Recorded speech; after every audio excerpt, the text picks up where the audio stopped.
ایک خدا کو مانتے ہیں، ہندوؤں کی طرح ہمارے ہزاروں بھگوان نہیں ہوتے، ہم عیسیٰ کو اللہ کا بیٹا نہیں کہتے، ہم کسی قبر پہ نہیں جھکتے، سارے بزرگ، سارے اولیاء، سارے پیغمبر اللہ کے ایک جیسے محتاج ہیں. یہ ہے توحید.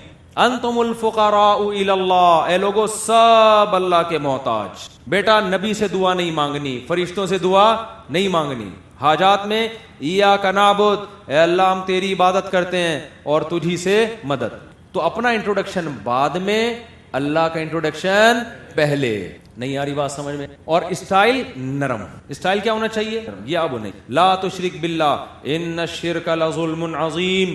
بیٹا شرک چھوٹا جرم نہیں ہے، بہت بڑا جرم ہے. ہلکا نہیں سمجھ لینا اس کو، کیونکہ آج بچہ لبرل بن جاتا ہے، کہہ رہے کیا ہو گیا اگر وہ چرچ میں جا کے عیسیٰ کو اللہ کا بیٹا کہہ رہے ہیں، وہ مندر میں جا کے پتھروں کے. تو کلچر ہے، ہر ایک کا اپنا کلچر ہوتا ہے، تو اس کو آپ ایز اے کلچر لیجیے. بچے جب براڈ مائنڈر ہو جاتے ہیں نا، بحثیں شروع کر دیتے. جب پہلے دن سے اس کو بتا دیا بھائی یہ کلچر نہیں، خدا کے ساتھ بہت بڑی، جس نے بنایا، بنانے میں کوئی شریک نہیں، تو آپ اس کے علاوہ کسی اور کے سامنے اپنی گردن کو سمجھتے ہو کہ نہیں سمجھتے. دوسرا کام قرآن نے کہا وَوَصَّيْنَا الْإِنسَانَ بِوَالِدَيْهِ، اللہ کے بعد بچے کو سب سے پہلے حق سکھانا ہے باپ اور ماں کا. ماں باپ اپنے حقوق بھی بچوں بدتمیز بنا رہے ہیں باقاعدہ. بچے کی ہر خواہش پوری کرنا. بچہ ماں سے بدتمیزی کرتا ہے تو باپ کچھ نہیں کہتا، باپ سے بدتمیزی کرتا ہے تو ماں ہنس. ہوتا ہے کہ نہیں ہوتا؟ بلکہ بعض باپ بچوں کو ماں کے خلاف ورگڑا رہے ہیں. میں تمہاری امی آج تک کبھی سکون ٹینشن ہی دے کے رکھی. ماں بچے کو کس کے خلاف ورگلا رہی ہے؟ ابا کے خلاف. میری جب سے شادی ہوئی ہے میں آئی ہوں، تمہارے باپ نے 2 تھپڑ تمہیں بھی تو لگائے گا نا، اس کی تو عادت ہی. اور ابا کا تنخواہ چھپاتے ہیں یہ بیٹا، یہ نہ دیکھا کرو اتنے انڈے آ رہے ہیں، اتنی ڈبل روٹیاں آ رہی ہیں، بڑی جائیدادیں ہیں، چھپا کے رکھتے ہیں. اس سے بچے کے دل میں باپ کا شکر پیدا ہوگا یا نہ شکر؟ اچھا انسان کی نیچر ہے، جب اپنے خود بتاتا ہے تو دل پہ زیادہ اثر نہیں ہوتا. پتہ چلتا ہے کہ باپ کو چاہیے وہ ماں کے ہو، سمجھتے ہو، اور ماں کو چاہیے وہ باپ کے. اگر شوہر نے بیوی کو ڈانٹ دیا بچوں کے، تو عورت بند کمرے میں جا کے لڑ لے اسے، کہ بچوں کے سامنے نہ. سمجھتے ہو؟ بچوں کے سامنے یہی شو کرے کہ تمہارے والد ہیں میرے، ڈانٹ دیا تو کیا ہو گیا. اس کو عزت نفس کا مسئلہ نہ بنائے، اس سے بچوں کے دل میں باپ کی عظمت پیدا ہو. ہاں بند کمرے میں جا کے سمجھا دیں. یہ بات مجھے کہتے بچوں کے سامنے ذلیل کرنے کی کیا ضرورت، تمہاری ایسی کی آٹومیٹک. تو آٹو پہ بھی کچھ چیزیں ہوتی ہیں نا، کیا خیال ہے بھائی، کچھ چیزیں آٹو پہ ہو جاتی ہیں، پھر وہ ریورس کرنے، تو وہاں نہ کہیں. اس سے بچے کے دل میں سربراہ کا احترام. شوہر کو چاہیے، بچہ جب بیٹی جب ماں سے چیخ چیخ کے بات کر، شوہر کو چاہیے ایسے، تمہاری ماں ہے، اللہ نے تو آواز نے کہا، میں نے کبھی سامنے اونچی آواز سے بات کی ہے جو تم کر رہے ہو. ایک مثال دے رہا ہوں، یہ بھی آٹو پہ آیا ہوا تھا، یعنی یہ نہیں ہوگا، ایسے واپس لے. اچھا خیر، تو کہاں کا بات چلے. تو قرآن دوسرے نمبر پہ کس کا حق بیان کرتا ہے؟ پھر قرآن کہتا ہے لقمان علیہ السلام نے پھر اپنے بیٹے سے کہا یا بنی اقیم الصلاۃ، نماز قائم کرنا. اب تک دنیا داری شروع، یہ کاروبار، بس دکان، اسکول ابھی آیا نہیں ہے. وہ لائیں لیکن ٹائم پہ لے کر اس کو سب سے لاسٹ میں رکھیں. اور ہمارے ہاں وہ سب سے دن بچوں کی ہوتی ہے، فجر کے لیے بھی ہوتا ہے کہ نہیں ہوتا. اس کا مطلب اسکول کی ویلیو فجر کی نماز سے زیادہ ہے ہماری نسل کو. سکھاؤ بیٹا آخرت کے لیے بنے. اس ٹھیک ہے ناغے کا بھی نقصان ہے، لیکن نماز کا اس سے بڑا نقصان ہے. تو اس کے بعد قرآن کہہ رہا ہے یا بنی اقیم الصلاۃ یا بنی انہا ان تک مثقال حبۃ من خردل. بچوں کی عادت ہوتی ہے گناہ کر، تو بچے کو پہلے دن بیٹا اگر تنہائی میں کی کرو گے نا، اللہ اس کو بھی نکال کے، اور اگر ہلکا سا بھی گناہ کرو گے اللہ اس کو بھی نکال کے لے آئے گا. ہم 24 کے تمہاری نگرانی، تم اللہ کے بندے پہلے ہو، ہماری اولاد اتنی بہترین. یہ غیر مسلموں کے پاس یہ آپشن ہے بچوں کو نصیحت کا اس طرح سے. غیر مسلم کیسے سمجھائے گا چھپ کے برائی نہیں کرنا؟ بھائی اسی طرح ہے نا کہ اللہ کی نظروں سے کون اوجھل ہو سکتا. اس کو سمجھایا جائے کہ بیٹا ہم ہر وقت نگرانی نہیں کرتے، جس کے لیے ہم نصیحت کر رہے ہیں وہ تمہیں ہر وقت دیکھتا ہے. چھوٹی سے چھوٹی نیکی بھی وہ لے آئے گا اور چھوٹی سے چھوٹی برائی بھی وہ قیامت کے دن حاضر کر دے گا. ان اللہ لطیف خبیر، بہت باخبر اور باریک بین ہے. اس کو ایک ایک پتے کے ہلنے کا بھی علم ہے. اس کے دل میں اللہ کا خوف بٹھائیں. پھر آگے نماز کی نصیحت، اقیم الصلاۃ، اے بیٹا نماز پابندی. آج بڑا افسوس ہوتا ہے دینداروں کے گھروں میں بچوں کو نماز کا پابند نہیں، فکر ہی نہیں کرتے. سفر میں بھی جایا کریں، گھر میں فون کر کے بیگم سے پوچھا کریں بچے فجر کے لیے اٹھ گئے کہ نہیں اٹھ گئے. جب آپ گھر کی نگرانی چھوڑ دو گے نا تو پھر یا تو عورت بہت دیندار ہو، پھر ضرورت نہیں ہوتی. لیکن اگر عورت دینداری میں کمزور ہے تو بچے پھر بگڑ جاتے ہیں. تو آپ سفر میں بھی جاؤ، فون کر کے بھائی نماز پڑھنی. آپ کے گھر والوں کو پتا ہونا چاہیے کہ ہمارے ابا کو نماز کی فکر ہے اتنی، ہماری روٹی کی بھی فکر نہیں. سمجھتے ہو؟ تو بار بار یہ نگرانی کرنی ہے. تبھی قرآن حضرت اسماعیل علیہ السلام کی ایک صفت کو ہائی لائٹ کرتا ہے، وَكَانَ يَأْمُرُ أَهْلَهُ بِالصَّلَاةِ وَالزَّكَاةِ. قرآن کہتا ہے اسماعیل اللہ کے سچے پیارے پیغمبر تھے. کیوں؟ اپنے گھر والوں کو نماز اور زکوٰۃ کا حکم تو سبھی دیتے ہیں, وہ بہت زیادہ اہتمام کرتے تھے گھر والے نماز پڑھ رہے ہیں کہ نہیں پڑھ رہے, اور زکوٰۃ کا مطلب صدقہ کر رہے ہیں کہ نہیں کر رہے, تو اس کا بڑا خیال کرنا ہے. آگے اللہ, جلدی سے کمپلیٹ کروں نا اس کو میں, آگے اللہ قرآن میں فرماتے ہیں کہ وَأَمُرْ بِالْمَعْرُوفِ وَانْهَ عَنِ الْمُنْكَرِ, بیٹا معاشرے میں برائی نظر آئے تو خاموش کے خلاف, اور معاشرے میں کوئی اچھا کام کر سکتے ہو تو فروغ, ہاں اس میں اپنی استطاعت ضرور دیکھی جائے. وہ تو امر بالمعروف اور نہی منکر کے تو فقہی احکام ہیں, ان کی رعایت کہ بے موقع نصیحت نہ ہو, کہ نصیحت کرنے سے فائدے کے بجائے نقصان, وہ تمام احکام کو ملحوظ رکھ کے ایسا نہیں کر رہے ہیں کہ برائی دیکھ کے بالکل خاموش. اب سیاسی لوگ کر رہے ہوتے ہیں ایک دوسرے پہ فحش الزامات, تو یہ نہیں کہ علماء خاموش رہیں, جہاں زیادتی ہو رہی ہے یہ علماء کی ذمہ داری ہے وہ تنبیہ کریں کہ بھئی یہ زیادتی, جو بھی جتنا آسانی سے ممکن ہو. تو آگے قرآن کہتا ہے وَأَمُرْ بِالْمَعْرُوفِ وَانْهَ عَنِ الْمُنْكَرِ, بیٹا بات ہمیشہ سچ کی کرنا زبان سے, اور برائی سے لوگوں کو اپنی استطاعت کے بقدر روکنا. آگے قرآن کہتا ہے وَاصْبِرْ عَلَىٰ مَا أَصَابَكَ, اور اس کے نتیجے میں جب ری ایکشن ہوگا اس پہ صبر کرنا ہے. دیکھو یہ نہیں کہا قرآن نے کہ توحید پہ چلنا, جو ری ایکشن ہوگا صبر کرنا, یہ نہیں کہا. کیوں؟ لقمان علیہ السلام توحید پرست تھے, بیٹا بھی توحید پرست تھا. جب مسلمان توحید پہ چلتا ہے آگے سے کوئی ری ایکشن نہیں ہوتا, اگر باپ بھی مسلمان ہے. ہاں کوئی غیر مسلم اسلام لائے گا تو ری ایکشن ہوگا, تو ہم اگر توحید کی بات کریں تو کوئی ری ایکشن ہوگا, لہذا صبر کی بھی ضرورت نہیں ہے. اس لیے وہاں انہوں نے صبر کا نہیں کہا. کیا ہو گیا بھائی, اگر تھک گئے ہو تو ختم کر, وہاں انہوں نے صبر کا لفظ استعمال نہیں کیا, کیونکہ ابا بھی توحید پرست, خاندان بھی توحید پرست, یہاں صبر کی ضرورت ہی نہیں پڑے گی, بس توحید پہ قائم رہنا. پھر جب نماز کی بات آئی تو یہ نہیں کہا بیٹا صبر کرنا, کیونکہ نمازی گھرانے میں نماز چھوڑنا مشکل ہے, پڑھنا مشکل. سب روزہ رکھ رہے ہو, ایک بیٹا نہیں رکھے, سارا دن ذلت سے چرسیوں کی طرح اس کا منہ نظر آتا ہے نا, کبھی ادھر گھس کے کھا رہا ہے, کبھی بیٹھ کے نیچے گھسا ہوا ہے, کبھی واش روم میں جا کے ٹھوس رہا ہے, اور خود بھی اس کا ضمیر ملامت کر رہا ہوتا ہے کیا کر رہے تھے مسلم, کیونکہ مسلم خاندان کی بات ہو رہی ہے نا. لیکن جہاں بات آئی بیٹا حق بات کر, برائی سے کوشش کرنا, بھی بے اعتدالی ہو رہی ہے اس کو بولنا, چپ نہ بیٹھے رہنا, حالانکہ مسلم خاندان ہے, لیکن یہاں کہہ رہے ہیں وَاصْبِرْ عَلَىٰ مَا أَصَابَكَ, پھر جو مصیبت پہنچے گی اس پہ صبر کرنا. کیا مطلب؟ اب سے پہلے جتنی نصیحتیں کی ہیں ان پہ پبلک کی طرف سے ری ایکشن نہیں ہوگا, لیکن جب حق بات کرو گے تو اپنے بھی خلاف ہو سکتے ہیں. یہ تو ایسا لگ رہا ہے نازل ہی آج کے بارے میں ہوئی ہے. جب آپ حق بات کرو گے نا تو بعض دفعہ آپ کے اپنے بھی, کیوں؟ قرآن کہتا ہے بات سچی کرو اگرچہ تمہارے والدین کے خلاف جا رہی ہو. اوِل والدین والاقربین, کسی نے آپ کے باپ پہ کیس کر دیا کہ اس نے میرے پیسے چرائے ہیں, عدالت نے آپ کو گواہی کے لیے بلایا, آپ کو پتا ہے میں نے اگر کہہ دیا کہ میرے ابا نے چرائے تو ابا کو جیل ہو جائے گی. اسلام کہتا ہے آپ کو یہ بولنا پڑے گا کہ میرے ابا نے چرائے, حالانکہ ابھی تھوڑی دیر پہلے اسلام والدین کے حقوق بتا. تو اسلام آپ کو ماں باپ کے بارے میں بے انصافی کی اجازت نہیں دیتا, تو اپنے سیاسی لیڈر کے بارے میں بے انصافی کی اجازت کہاں سے دے دے گا؟ کیا آپ چونکہ فلاں جماعت کے ہیں, سیاسی لیڈر ہیں, لہذا جو آپ کا لیڈر دوسرے پہ الزام لگا دے آپ نے اس الزام کو سچا مان کے اس پہ وہی الزام لگانے جو آپ کے لیڈر کہہ رہے ہیں؟ یہ جائز ہوگا اسلام میں؟ آپ پی ٹی آئی کے ہیں تو اب آپ نے مسلم لیگ پہ ہر وہ الزام لگانے جو پی ٹی آئی لگا رہی ہے, جبکہ آپ کے پاس کوئی ثبوت نہیں ہے. آپ چونکہ جے یو آئی کے ہیں تو آپ نے اب جے یو آئی میں ہونے کی وجہ سے ہر وہ الزام جو اس نے پی ٹی آئی پہ لگایا آپ نے وہ لگانا ہے. اور آپ اگر پیپلز پارٹی کے ہیں اور پھڈا مسلم لیگیوں سے چل رہا ہے تو اس نے نواز شریف کو چور کہہ دیا تو آپ نے بھی چور کہنا ہے, کیونکہ زرداری نے اس کو چور کہا ہے, اور بندر بھی پیچھے ہنس رہے ہیں کہ کیا کہہ دیا.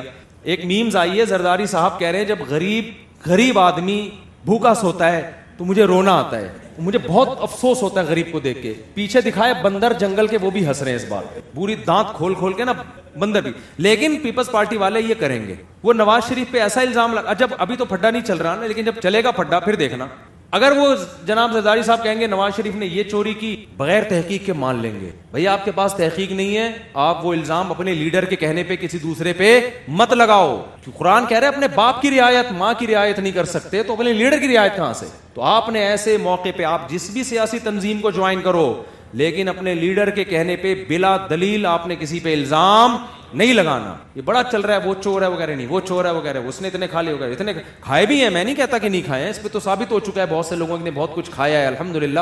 پوری اسٹیل ملیں کھا کے ان کے چمچ بھی چھوڑے نہیں ہیں. اسٹیل مل میں تو اگر ایک چمچ بھی اسٹیل کا تھا نا وہ بھی ہمارے حکمرانوں نے الحمدللہ چھوڑا نہیں. اسٹیل مل میں چمچ بنتے نہیں ہیں, اسٹیل مل میں تو خام لوہے کو لے جا کے سریے کی شکل میں نکالا جاتا ہے. تو اگر وہ سریا کھا جاتے تو ہمیں اعتراض نہیں ہوتا, لیکن اسٹیل مل میں جو دائیں بائیں اسٹیل کے چمچ پڑے ہوئے تھے, جو اسٹیل مل سے ان کا کوئی تعلق نہیں تھا, وہ بھی کھا گئے. تو جن چیزوں کا اسٹیل مل سے تعلق نہیں ہے لیکن تھیں اسٹیل کی, جب ان کو نہیں چھوڑا تو جو جن کے لیے اسٹیل مل بنی تھی اس کو کون چھوڑے گا؟ تو کھائے, میں مانتا ہوں, آپ یہ نہ سمجھے کہ میں اپنے حکمرانوں کو کہہ رہا ہوں دودھ میں, لیکن بعض الزامات ایسے ہوتے ہیں صرف دوسرے کو نیچا دکھانے کے لیے. تو کوئی بھی کسی پہ لگائے, آپ نے اس الزام کو قبول نہیں کرنا. کوئی اچھا کام کرے اپریشیٹ کرنا ہے, آپ کی تنظیم کا کرے یا مخالف کرے, برا کام کر رہے حوصلہ شکنی کرنی ہے, آپ کی تنظیم کا کرے یا دوسرے کی تنظیم. یہ میرا حکم نہیں ہے بھائی, یہ کس کا حکم ہے؟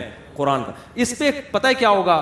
وَاصْبِرْ عَلَىٰ مَا أَصَابَكَ. جب آپ حق بات کہیں گے تو لقمان علیہ السلام کہہ رہے ہیں یہاں پبلک خاموش نہیں رہے گی, یہاں پبلک آپ کے اگینسٹ ہونا. لوگ کہیں گے بک گیا, لگ رہا ہے فلاں تنظیم نے پیسے دیے ہوئے ہیں اس کو, جبھی اس کی اتنی حمایت کر رہا ہے, کھا گیا پیسے. حالانکہ ان میں ایسے لوگ بھی ہوں گے جن کو جو ملنے کے لیے گئے ان کو چائے کا کپ بھی نہیں ملا. ایسے بھی لوگ ہوتے ہیں علماء بیچاروں کو, جو جس کی حمایت کر رہے ہوتے ہیں اس نے ان کو کبھی 5 روپے بھی نہیں دیے ہوتے. گھر جب کوئی کسی کے جاتا ہے تو بندہ چائے تو پلاتا ہے نا. بعض ایسے علماء بھی ہیں کسی سیاسی لیڈر کی حمایت کی, اس کے گھر ملنے کے لیے گئے, اس نے چائے بھی نہیں پلائی اس کو. وہ آ کے بتا رہے تھے چائے بھی تک ہی نہیں, پھر بھی وہ اس کی حمایت کر رہے ہیں, اور لوگ الزام لگا رہے ہیں لاکھوں ڈالر کھایا ہوا ہے ایسی. سمجھ میں آ رہی؟ تو یہ ہماری قوم کا ایک المیہ ہے. تو خیر کہاں سے کہاں بات چلی گئی. تو لقمان علیہ السلام نے بیٹے سے کہا بیٹا جب حق کرے گا نا پھر ہوگی نماز پڑھیں گی. آپ نماز پڑھتے رہے, لوگ ویڈیو بنا بنا کے ڈالیں گے, حضرت جی دعا میں رو رہے ہیں, کتنے پیارے لگ رہے ہیں, یہ ہیں ہمارے شیخ. آپ طواف کر رہے ہیں, لوگ ویڈیو بنا بنا کے ہمارے شیخ طواف کریں, ہمارے شیخ مدینہ میں ننگے پاؤں چل رہے, ہمارے شیخ اتنا لمبا سجدہ کہ پولیس آئی اٹھانے کے لیے, اتنے پیارے ہیں ہمارے شیخ. ہمارے سیاسی لیڈر نے اس دن درود شریف پڑھا ہے.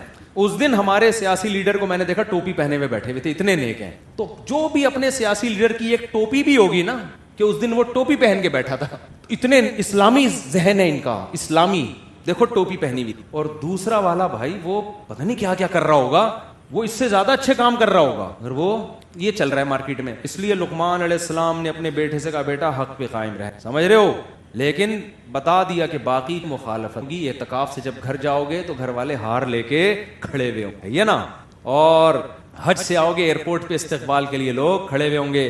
لیکن جہاں گھر میں تم نے یہ کہہ دیا کہ یہ گھر میں بیگم میرے بھائی سے تمہارا پردہ ہے, وہیں سے بیگم کا ری ایکشن سمجھتے ہو. جہاں بچے کو آپ نے کہہ دیا بیٹا, پیارے بچے, بہت پیارے بیٹے, ہر وقت پب جی نہ کھیل, میرے پیارے بچے, بہت القابات لگا دی. بیٹا کہے گا ابا کیا ٹینشن ہے یار, یہ سعودیہ میں ہی رہتے تو اچھا, یہ بس کمانے کی مشین ہے, ان کا کام ہے انڈے ڈبل روٹی, کھانا پینا, بڑا گوشت چھوٹا گوشت یہ پرووائڈ کرنا. میں کہتا ہوں آج گھر میں جو باپ کی حیثیت ہے نا وہ ایک خانسامہ ہے جس کو پیار سے ابا کہا جاتا ہے. وہ کیا خانسامہ, ملازم نہیں ہوتا, گیس کا بل بھی وہ دے گا, بجلی کا بل بھی وہ دے گا, اسکول کی فیسیں بھی وہ کم بخت دے گا.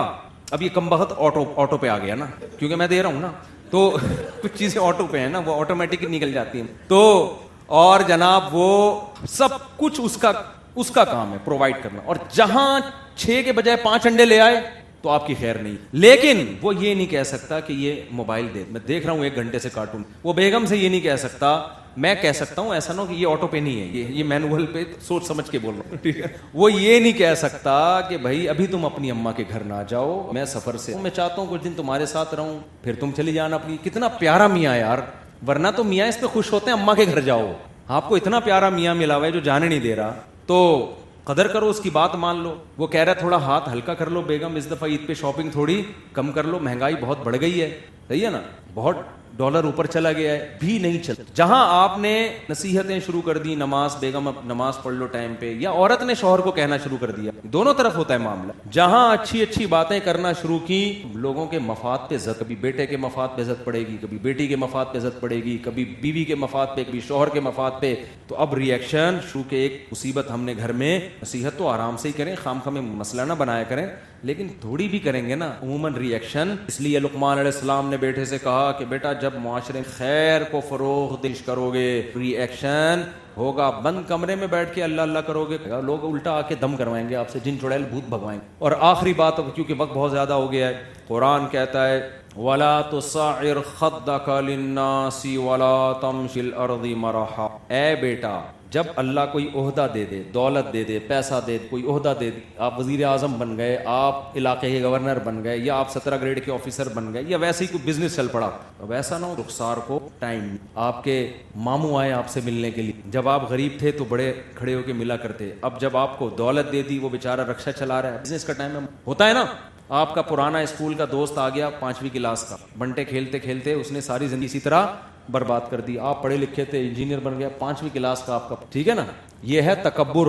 آپ کو جب ووٹ ملا آپ وزیر اعظم بن گئے، جن لوگوں نے آپ کو سپورٹ کیا، جن لوگوں نے آپ کو اس کا ساتھ دیا یا نہیں بھی دیا، اب بڑے بڑے وعدے کیے تھے میں یہ کرا دوں گا، میں یہ کرا، اب لوگ آ رہے ہیں اور آپ منہ ادھر کر کے، ایک تو ٹائم کو مینیج کرنے کے لیے منہ پھیر لینا وہ ایک الگ چیز، 24 گھنٹے تو کوئی فارغ نہیں ہوتا نا، کیا خیال ہے؟ اب ایسا تو کہ لوگوں کی طرف ہی منہ کر کے بیٹھا رہے، کسی اور کام کا رہے گی تو ٹائم تو بیوی بچوں کو بھی دینا ہے، کاروبار کو بھی دینا ہے، کام کو بھی مینیج کر کے لوگوں کو بھی ٹائم دینا، اور امیر اور غریب ہونے کی وجہ کا فرق نہیں کرنا۔ اچھا اس میں ایک بات سمجھ، بعض علماء امیر کی وجہ سے فرق نہیں کرتے، بلکہ وہ بعض دفعہ کسی بڑے آدمی اس لیے ٹائم دے دیتے ہیں کہ اگر محنت کی پورے علاقے کو سدھار دے، تو اس کو تکبر نہیں کہا جائے گا۔ سمجھتے ہیں کہ یار جیسے موسیٰ علیہ السلام ڈائریکٹ فرعون کے پاس پہنچے نا کہ بھائی اس پہ محنت کرو، یہ سیدھا ہو گیا تو پورا مصر سیدھا ہو جائے گا، تو اس کو ہم یہ نہیں کہیں گے کہ غریب آدمی کو چھوڑ کے فرعون کے پاس کیوں گئے، سمجھتے ہو؟ کیونکہ یہاں امیر اور غریبی کے فرق کی وجہ سے نہیں گئے، بلکہ جس کا اثر رخ زیادہ ہے اس پہ محنت کرنے کا فائدہ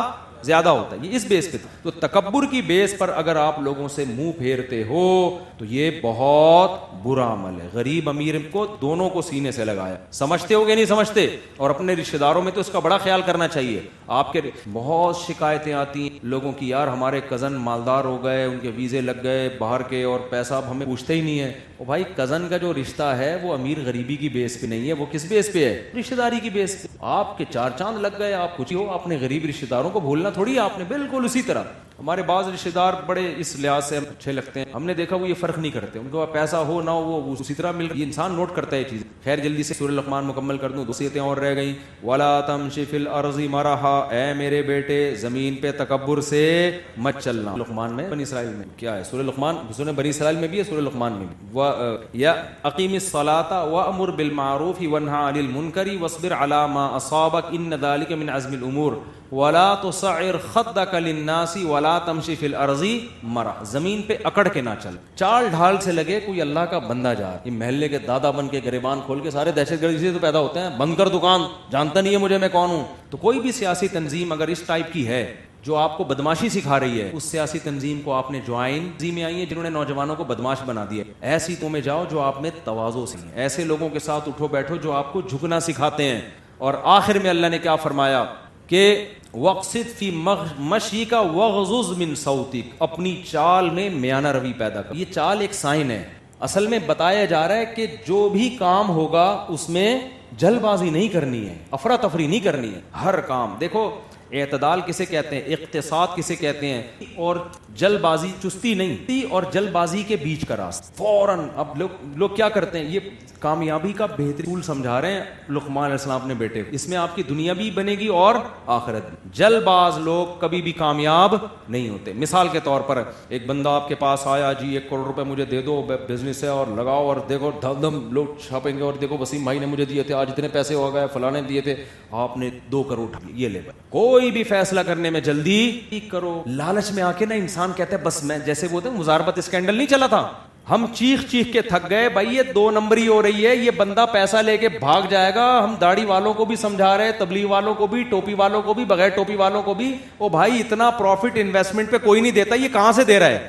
مجھے یاد ہے وہ دن، ہمارے استاذ حضرت مفتی احمد ممتاز صاحب، اللہ ان کی عمر میں برکت دے، وہ پورے ملک کا دورہ کر کے آئے، مدرسوں میں خطاب کر رہے ہیں، اسکولوں میں جہاں جہاں ان کو موقع مل رہا ہے سب کو سمجھا رہے ہیں، بھائی ایسا نہیں ہوتا ایک آدمی اتنی رقم لے کے یہ بھاگ جائے گا، لیکن پیسہ اس نے اتنا دینا شروع کیا نا کہ آنکھیں اندھی ہونا۔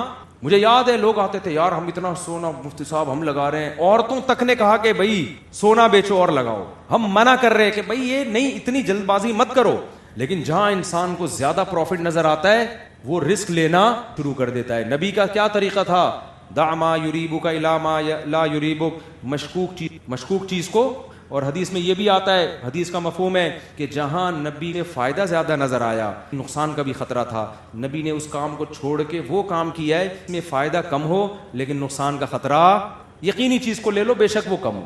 رشتہ آ گیا آپ کے لیے جی, وہ لڑکی بڑی خوبصورت ہے, اور لڑکی والوں نے رابطہ کیا, فوراً ہاں شکل دیکھ کے کیا کر دیا فوراً, بس فراڈی ہو سکتی ہے بھائی, 2 نمبر لوگ ہو سکتے ہیں, اخلاق کا تمہیں پتہ ہے نہیں جی, بس پسند بہت آ رہی ہے, بھاگا جا رہا ہے, پاگل ہوا بھائی. سارے فیصلے اسی طرح ہو رہے ہیں. تو لقمان علیہ السلام بچے کو اعتدال سکھا رہے ہیں. جلد بازی بھی کام میں, جلد بازی نہیں, شیخ بنانے میں بھی جلد بازی مت کرو. پیر صاحب کا بیان سنا, انہوں نے رلا دیا آپ کو, اچھی باتیں آپ نے کہا یار اٹ از کالڈ, اس کو کیا کہتے ہیں, فوراً بیعت ہو کر اپنی ذیل عرصہ دیکھو ان تلوں میں تیل کتنا ہے, لوگوں کے کہنے پہ نہ جاؤ. ہو سکتا ہے یہ سارے آپ جیسے بیوقوف بیٹھے ہو ان کے گرد جو ان کو اچھا کہہ رہے ہیں, یہ بھی آپ کی طرح جلد بازی میں آئے ہوں. تحقیق کرو. حکیموں ڈاکٹروں میں بھی ایسا ہوتا ہے, اڑے سنا ہے فلاں جگہ ایک حکیم ہے کیلے سے کینسر کا علاج کرتا ہے. ایسے ہو جاتا ہے نا, ہر پاگل سے پاگل بھاگا جا رہا ہے. کیلے سے شوگر کا علاج, ہمارے دور میں ایک حکیم ایجاد ہوا تھا, کیلے سے شوگر کا علاج, سانس دمے کا علاج. کیلے اور دمے کا کوئی تعلق نہیں ہے آپس. پبلک جا رہی ہے, پیسہ بہا کے پاگل ہو گئے, وہ دما اور بڑھ گیا ان کا, ٹینشن. ہر کام میں کیا ہو رہا ہے. مجھ سے اکثر لوگ کہتے ہیں آپ کا بیان نہیں آیا, آپ کا بیان نہیں آیا. میں کہتا ہوں بھائی ہمیں پوری تحقیق ہی نہیں ہے. جب نئی یہ جو بھی حکومت گئی ہے نا, اس کے دور میں ڈیم کے لیے چندے کا اعلان ہوا, ڈیم بنے گا چندہ دو, پانی. تو اب بعض لوگوں نے کہا فضائل ہونے, پانی کو پلانے کا کتنا ثواب, جو اس ڈیم میں چندہ ڈالے گا ہے. بھائی مفتی صاحب بیان کیوں نہیں کر رہے, کتنی فضیلت ہے ڈیم بنانے کی, بتاؤ نا. اپنا مدرسہ نہیں ہے نا, اس لیے بہت لوگوں نے مجھے کہا آپ بیان کرو, بیان کہ ڈیم بنانے کے لیے چندہ دینے کا کتنا فائدہ. کتے کو پانی پلانے پر جنت مل سکتی ہے, تو کروڑوں لوگوں کو پانی پلانے پہ نہیں ملے گی. میں نے حضرت استاد صاحب سے مشورہ کیا, اپنے پیر و مرشد استاد صاحب نے پھر ٹھہر جائیں, پتہ نہیں ہے ڈیم بنے گا کہ بھی نہیں بنے گا. کہا آپ نے چندے کا اعلان کر دیا, کروڑوں روپے آپ کے کہنے پہ لوگوں نے دے دیے, اور وہ جن لوگوں کے ہاتھ میں چندہ آیا وہ مارکیٹ سے کیا ہو گئے, شارٹ. ان کو کوئی نہیں پکڑے گا, سب آ کے اس نے بھی پیسہ کھایا ہوا ہے. تو اللہ کا میں شکر ادا کرتا ہوں میں نے چندے کا اعلان نہیں کیا تھا. بڑے تانے دیے لوگوں نے, اعلان کرو. میں پہلے حضرت استاد صاحب نے فرمایا سب سے پہلے یہ تحقیق ہو کہ یہ پیسہ کن ہاتھوں میں جا رہا ہے, کہ جب تک یقینی رپورٹ نہیں آئے گی اعلان نہیں کرنا. نمبر 2, جن ہاتھوں میں جا رہا ہے ان کا احتساب کیسے ہوگا. اس کا کیا حکومت نے سسٹم بنایا ہے کہ جب یہ پیسہ ان کے ہاتھ میں آئے گا تو یہ صحیح جگہ خرچ بھی ہوگا. جب تک یہ 100% یقینی اطلاع نہیں ملتی نہ ہم کوئی منع کریں گے. لوگ منع بھی نہیں کیا ہم نے کہ نہیں دیں, ہو سکتا ہے بھائی بڑا مضبوط سسٹم ہو, ہمیں پتہ نہ. جلد بازی کی معاملے میں دیر کر لو لیکن کام سمجھتے ہو.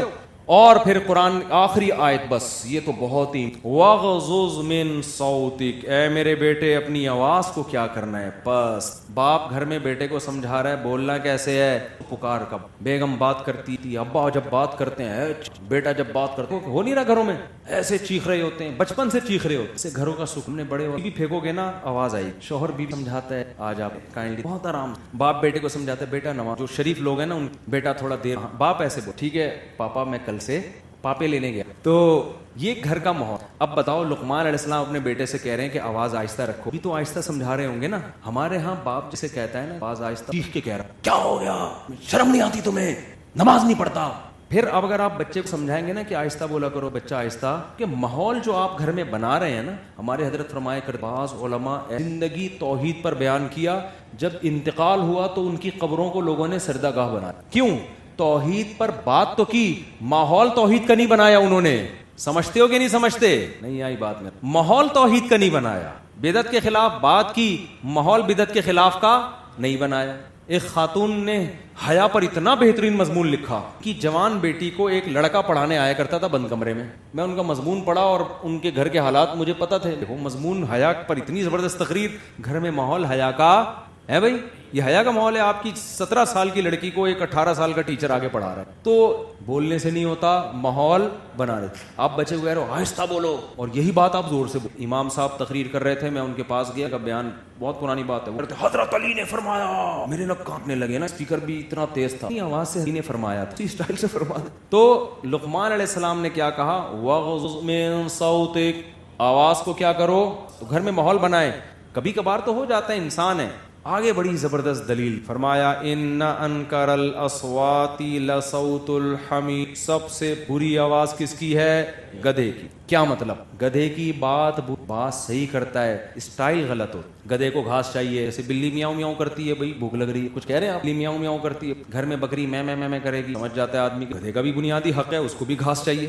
گدھے پہ آپ نے لوڈ زیادہ کر دیا، اس احتجاج کا پورا حق ہے. کیا خیال سریا، کم رکھو یار. میں گدھے ہونے کا یہ مطلب تو نہیں ہے کہ سلوک بھی گدھوں جیسا کرو میرے ساتھ. تم تو انسان ہو نا، میں گدھا ہوں، لیکن تم کیا ہو؟ انسان ہو نا. وہ ایک آدمی کتے سے بہو کر کے بات کر رہا تھا، کتا کہتا میں تو کتا ہوں، تجھے کیا ہو گیا؟ تو اپنے اسٹائل میں بات کرنا مجھ سے.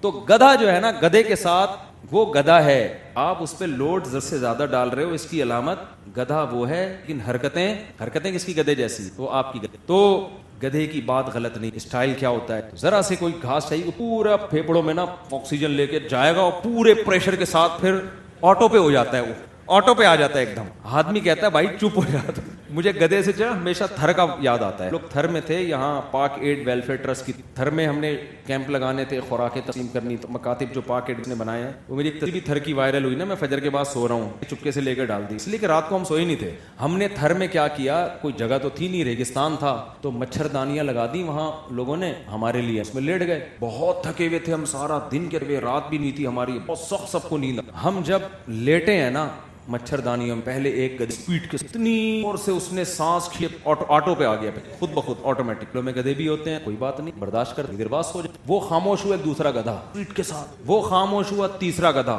پھر ان تین کو دیکھ کے دو چار اکٹھے شروع ہو گئے. پھر جب ادھر ادھر گدھوں کی آواز آئی کہ ادھر کوئی گدھا چیخ رہا ہے، انہوں نے بھی ریپلائی کرنا شروع. ہاں بھائی کیا حال ہے، خیریت. یہ سب نے ایک دوسرے کی خیریتیں شروع، سب کیا ہوگی ایک دوسرے کی.